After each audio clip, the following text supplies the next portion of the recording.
Do you remember the trumpets in the sky? It happened back in 2012 when everyone thought the world was going to end. The sound of trumpets began blaring throughout several different countries and kept it up for hours. Belgium, the US, Brazil. The trumpets weren't an entirely unknown phenomenon. There have been reports of them dating back centuries. This one was different. Hardly anyone who wasn't there still remembers it, and even those who were have a hard time. It was like no one wanted to talk about it after it happened, like it was a momentary lapse in judgment by the universe and everyone just got on with their day. But I was there. I remember. The weather was, for all intents and purposes, perfect that day. In a rural part of Iowa, I was out tending to my crops when the trumpets began. My hands were working in the soil, tearing weeds from the ground that threatened to choke my food. I almost fell flat on my ass when I heard it. It was utterly deafening. The noise came, and for a moment, I thought that a tornado had just popped up out of nowhere, and I shot to my feet to search for it. But there was nothing, not a cloud in the sky, and only the slightest of breezes to keep me from melting in the summer heat. My next thought was that we were under attack. Some foreign country had just waged war with the United States, and backwater Iowa was their first target. But again, as I looked up, there wasn't any sign of bomber jets or helicopters, or hell, even a commercial plane in the sky. No old chemtrails, no new ones. The world was entirely peaceful, except for that awful playing of the trumpets. I covered my ears with my soil-wet hands and hurried toward the house. Even with my hands pressed as tightly to my head as I could muster, it barely helped the sound. The harsh, grating noise penetrated all of my senses and threatened to drive me mad. It had only been a minute or two at this point, but it was already too much to bear. I reached my door, flung it open, and shut myself inside. It was no better there than it had been in the field. I could see my windows vibrating from the noise. I wondered if they would break, if whatever bastards who were doing this had engineered their sound just right to bust in all the windows in America.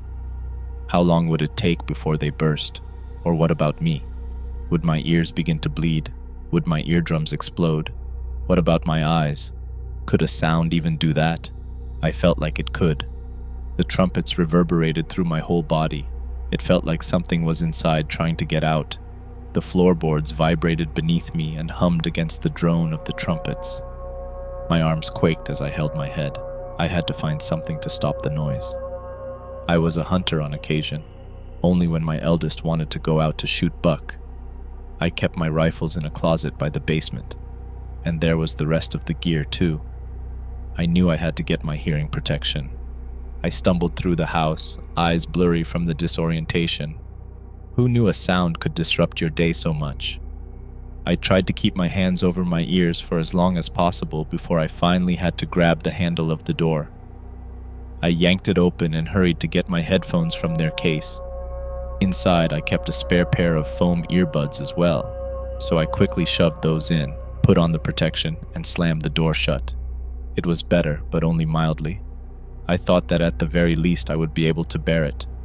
The maddening feeling died down. I wasn't sure how much time had passed then, maybe 5 minutes, but I certainly had no clue when it would stop. It didn't stop, not for hours. Where I was, it was hard to reach anyone without a landline. I didn't have enough service to get my iPhone to make calls that sounded any better than the inside of a blender, so I only used it when I was in town. And at this point, with my ears covered, and certainly no way to discern what someone would be saying on the other end of the line, I didn't bother to ring my neighbors. I lived alone too. No one I could confirm this horrible trumpeting with. No one who could share my experiences.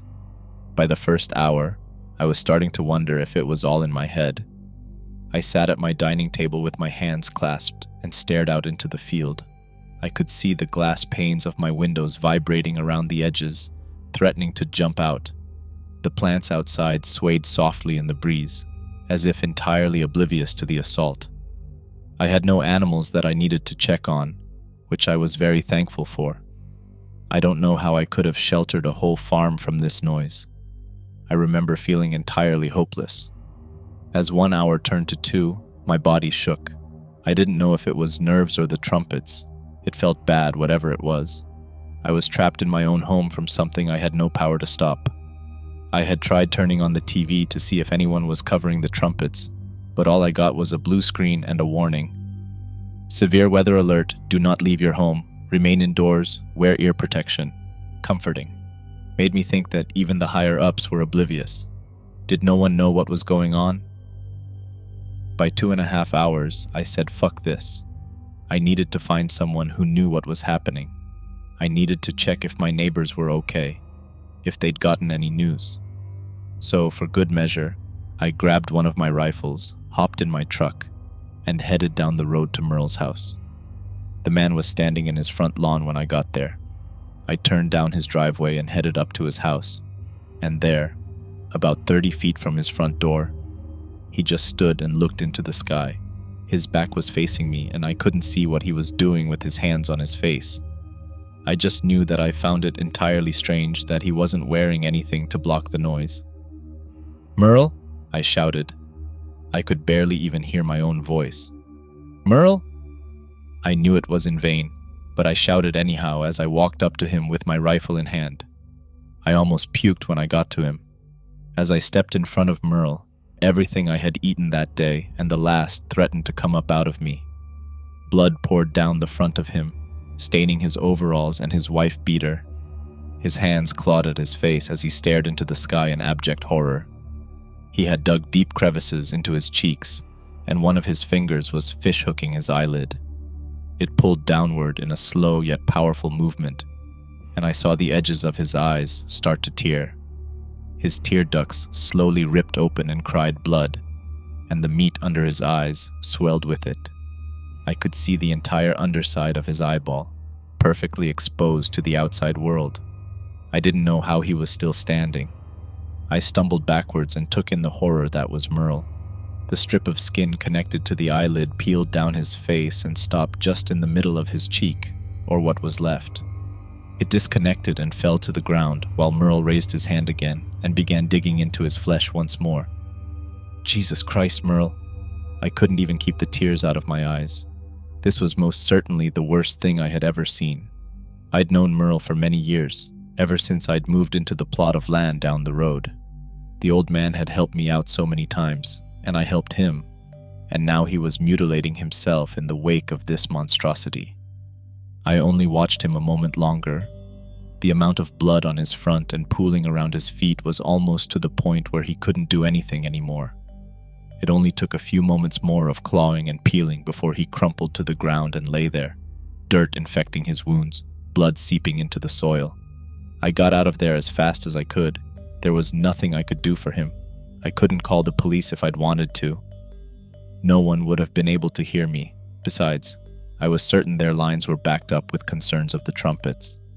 I drove my truck down to the next set of neighbors on my road, Jensen and Mary, a happy couple who had just said goodbye to their kids and were empty nesters. When I rolled up in their driveway, I saw the door to their barn was precariously left open. Fuck! I didn't even know why I bothered talking at that point. The blaring trumpets drowned it out entirely every time. It was no use, but I still did it. Rifle in hand once again, I stalked toward the open barn. I was far more cautious this time, my guard fully up. I didn't know what might be waiting for me inside. I should have expected it, really, given Merle's condition. Swinging side to side from one of the rafters was Mary. She was long gone by then, a limp sack of meat dangling from the sky. Her white dress billowed around her as a breeze swept through, turning her body around in a circle. I saw her head. She too had nothing to protect her from the noise. It wasn't like she needed it anymore, though. I wanted to retch once again, but I kept it down. All I could do was hold it together and try to find Jensen. The barn seemed empty besides Mary, so I headed for the house. Maybe he was in there. Maybe he was still okay. The door had been left ajar there too. It welcomed me invitingly in, so I stepped inside and gripped my rifle tightly. Something was telling me that I needed the safety off, so I listened. I crept through the house.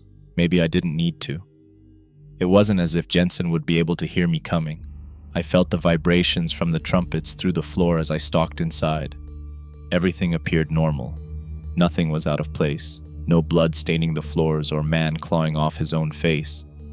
I spotted movement out of the corner of my eye as I set foot in the kitchen.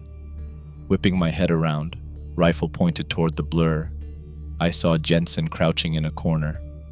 He was completely naked and curled in on himself, facing the wall, rocking back and forth. I don't know what possessed me to aim at him, my friend and neighbor, but it felt like the only thing to do. I stomped harshly on the floor to get his attention, hoping he would feel it in the wood. Still rocking, he turned his head toward me and stared. Jensen had not mutilated himself. Not yet, at least. All that his face bore was a twisted smile. He turned his naked body around, still crouching, and looked up at me. I adjusted my grip on the rifle and shoved it closer to him, a warning. He didn't seem to care. And just like that, he came flying at me. In an instant, he shot to his feet and barreled straight for me. I had little time to react as he ran straight into the barrel of my gun, knocking it out of my hands and reaching for me. I was screaming at this point, but neither of us heard it. His hands found holds on my shoulders and he grabbed me excruciatingly hard. I felt like I was grinding my teeth down to nubs as I tried to keep it together, tried to push him off of me. His wild, deranged face sat right in front of my own. I could smell his hot breath, feel it as he laughed in my face, or I assume he was laughing. It looked just like it, but of course, no sound could be heard. The man had no ear protection on, and I didn't know how he could function enough to attack me without something blocking the noise. We fell to the ground, a naked Jensen on top of me, and began to wrestle. His thumbs dug into my collarbone and I gritted my teeth in pain. My rifle was knocked underneath one of the kitchen counters and out of my grasp, so I had only my body to defend myself. I sent a kick up and into his legs to try to dislodge him, but he just fell against me and kept his hands going. I felt like my collarbone could break at any moment with how hard he was gripping me. I decided my best course of action would be to try to overpower him. With as much strength as I could muster, I rolled my body and managed to flip myself on top of Jensen. He smacked against the floor but seemed entirely unfazed. I struggled to get my hands to his head, but I managed to force past his arms and clasped his skull. His deranged smile hadn't faltered even for a second, and I could still see him laughing at me. Rage had overcome me to a dangerous point, and I knew that it was me or him. With as much guts and strength as I had, I pressed my thumbs into his eyes. I pressed hard, and I didn't stop pressing. He didn't even try to close them as I dug into his skull. His smile remained on his face, teeth glistening up at me, mouth agape, a laugh jostling his throat. This is how Jensen looked when he died. He didn't die then and there as I loomed over him, thumbs popping his eyes like grapes. Instead, after the deed was done and I was covered in ocular juices and blood, I tore myself away from him and retrieved my rifle. He didn't move, but my guess was that was only because he couldn't see where to go. I raised my rifle and fired a bullet right into his brain. The only thing that I was happy about, being on Jensen and Mary's farm, was the fact that they had a decked-out tornado shelter. Mary had always been the worrisome type, and with them having so many kids for so long, she had convinced Jensen that he needed to put in a shelter strong enough to last them days, if the weather grew so terrible and they got trapped underground. It had been a small idea in the back of my mind as I drove up to their farm that perhaps they would be hiding inside, and that I could join them and get away from the trumpets. I didn't even bother to clean my hands when I left. Jensen's naked, beaten body lay on the kitchen floor, brains blown out and eyes non-existent. Mary hung in the rafters of the barn, breeze turning her around. I made my way to their storm shelter and was grateful to find it unlocked. Rifle in hand, I descended into my sanctuary where I would wait out the trumpets. It was quieter down there than it had been anywhere else. I was able to wait a few more hours before the trumpets finally ceased. I almost didn't believe my ears.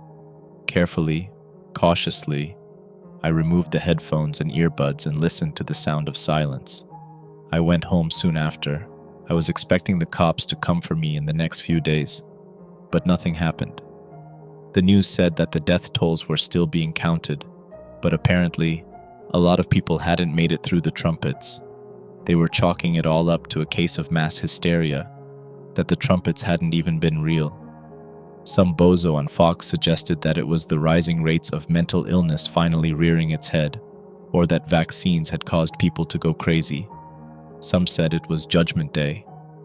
It took a surprisingly short amount of time for it to leave the zeitgeist, though. After a week, no one said a word about the trumpets. I remember it, though. No one talks about it anymore, but I remember. I remember those few minutes when the trumpets first blared, before I had anything to block the noise. I remember this voice in the back of my head telling me, wouldn't it be so nice for it to stop?